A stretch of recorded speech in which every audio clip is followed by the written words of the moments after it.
What is up, guys? I am back here with a brand new review. Well, not brand new. This was supposed to come out right after, like not right after, but the day after the first part. But life happens, and I haven't really been able to get to it. Working on other stuff. So this is Wrestlemania 36 Night 2 review. So for starters, like I said, I saw it the other day, right? And since I saw it the other day, like I saw it the night it came out, I don't necessarily remember what matches came when. So I'm gonna be here on my phone. I'm gonna be here on my phone just to look at like what matches. Okay, so night two. Otis versus Dolph Ziggler. That was a I'm just going off of just this list I see of like the matches. Otis versus Dolph Ziggler. That was a very decent contest. It was supposed to be supported by the crowd. Like a lot of moves were supposed to get pops out of the crowd and stuff like that. And it felt like it was a match that like needed to have a crowd there for it to really be successful. I am so sorry about that, but I do think that it was somewhat decent. It could have definitely been better, but you know how things go.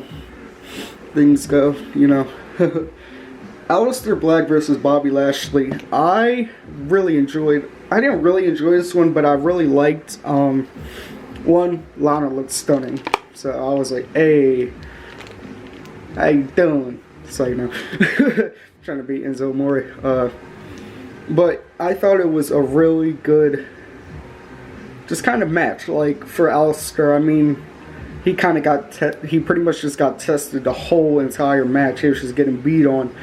And, when he came with his kick, I'm trying to remember, what the heck is it called? The Black Mass. The Black Mass is so deadly looking. Like, yes, it's a roundhouse kick to the head. If you're like me and you watch MMA, you see that all the time.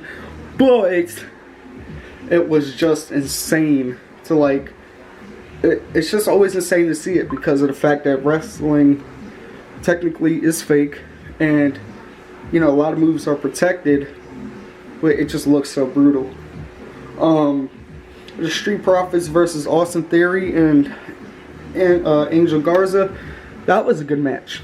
I'm just straight up gonna say that was a good match. I love the Street Profits. They're an amazing tag team.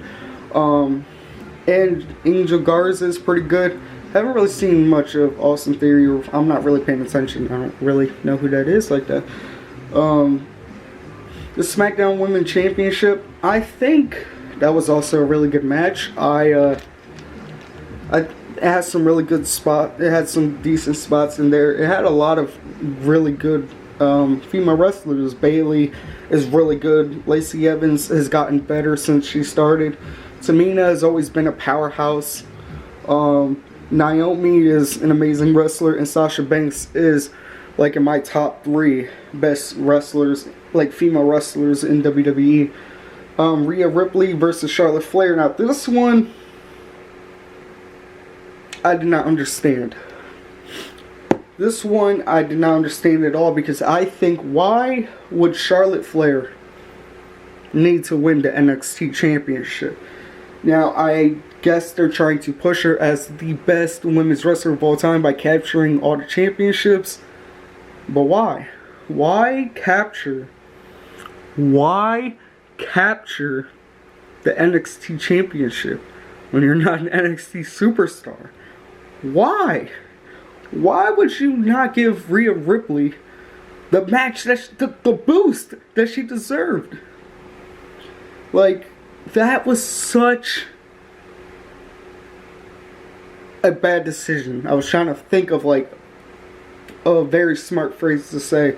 It was just a very bad decision by Vince, in my opinion. Why not give the not up and comer, but just the younger superstar, the hotter by, like, Like what I mean by that is the person with the more momentum. Why not give them the win? But I don't know. John Cena versus The Fiend. Now this right here, let me put my phone down right here. The Fiend versus Jesus Christ. The Fiend versus John Cena in the Firefly Funhouse. When I first heard that it was going to be in a Firefly Funhouse, I had bad memories. In here, I had bad memories because I'm thinking, why? I'm like, oh my god, not why, but oh my god, this is going to be another, forget what was the name of that match? The match that Bray Wyatt did with Randy Orton in that house, and it was terrible. Nobody liked it.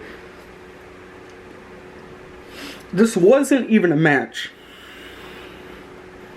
It wasn't, but I loved it. I loved it because it wasn't a match, and it was just more or less Bray just showing John Cena what he could have been, his failures and all this stuff like that. And he just, anytime John Cena tried something, Bray just kind of knew what to do. And I thought it was really impressive. Sorry, I thought it just was like, what the heck? I thought it was really, really, really impressive. It was really, I was going to say cinematic, but I would say like the Boneyard match with The Undertaker and AJ Styles, that was cinematic. This was more or less just very, very creative. So I do think that was the best match of the night in my opinion. But then we go to Edge versus Randy Orton in the last man standing match. Now that match right there, it could have been better. A lot of offense was just punches and kicks. There wasn't really any weapons used. There wasn't really just anything spectacular. Like, and I get it, Edge is older. Randy Orton is getting there in age too, and Edge just came back from his broken neck surgery. That he got years ago, but came back, and this is only his first match returning after 9 years. So I know that he or WWE probably didn't want him like trying to go 100%. Like he or the fans would have wanted him to, because maybe he made the call, was like, listen, I'm gonna give this a good match, but I'm not trying to injure myself again. Maybe that's what happened. But I do think that it was still a decent match. There was some good moments in there. I loved the rivalry. To me, it made so much sense. It made so much sense, but I liked that they used Randy Orton, and I liked the premise of it. Randy Orton didn't want his friend to re-hurt himself, to get back in this and get injured again, possibly paralyze himself. Now, did he have to beat him up? No, he didn't have to do that. Maybe just have a little chat with him. But obviously, of course, this is wrestling, so he had to hit him. He had to hit him with a chair. I forget what it's. I think it's called something. I forget. But they put the chair underneath their head and then hit you with another chair on top. They haven't done that in years, and they brought it back for that. And Edge did that to Randy Orton to end their match. Just how the rivalry started, that's how it ended, which I like, a cool callback. Like I said, it was a decent match, but a lot of offense was just punches and kicks and just throwing each other into stuff. And then the final match of the night, the main event, Drew McIntyre versus Brock Lesnar. Now that match went just like how, sorry, my nose is itching. That match went just kind of how, like, Braun Strowman versus Goldberg in night one happened. It was just really quick. The two main title matches were just really quick matches, and Drew McIntyre basically got beat up on, and then came back with, I think it was 2 Claymore kicks back to back, and then won the title. I think they should have really showed, like, Drew McIntyre as a fighting competitor like that. Maybe even earned Brock's respect, but I'm pretty sure Brock didn't want to do that much with the match, and that was probably the reason why. So I would say, what they can do, I'm sorry if I keep messing my nose, it was itching. What they should do is, in this time of this whole coronavirus and the quarantine and all this BS, they should close down shop for now, because no crowds. A lot of the matches just aren't good without the crowds. And they want to do Money in the Bank in May, and I just don't know how that's going to work out for them. So this was my opinion, not my opinion, but my review on WrestleMania 36 Night 2. Overall, I give the event like a C+. It could have been better, but like I said, like all the matches were kind of iffy. Like they were, I feel like night 1 they put in a lot more effort because it's the first night, and then night 2 was just kind of like, we got the bigger matches on night 2, so that's what's going to keep night 2 afloat. While night 1 had like the better, just the wrestling and stuff. So night 2 I would give like a C-. I forget what I gave night 1. You can go back and check that video. I don't know why I'm pointing behind me, but you can go check, back on the video that I did for night 1 of WrestleMania 36 to see if I did give a grade for it or not. I don't even remember if I did. But I would give, if I didn't, I would give that like a B. A B-. But anyways, I feel like night 2 didn't do as good as night 1 did. And I feel like the only reason why it could have did better was, like I said, longer matches. And,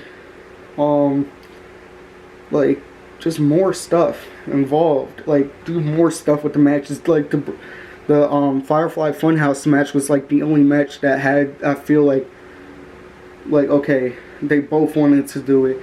They both, like, really put their effort into it, stuff like that. And, like, all the other matches was just kind of like, we're just gonna do something. So, that, anyways, is my review. I'm saying this the second time. This is my review for WrestleMania 36 Night 2. It was decent. So, anyways, if you want, leave a like, leave a comment, subscribe. It's up to you. I don't beg, like I said. And anyways, see you in the next video. It's been, I was about to say it's been Profit, but it's been classy. Profit out.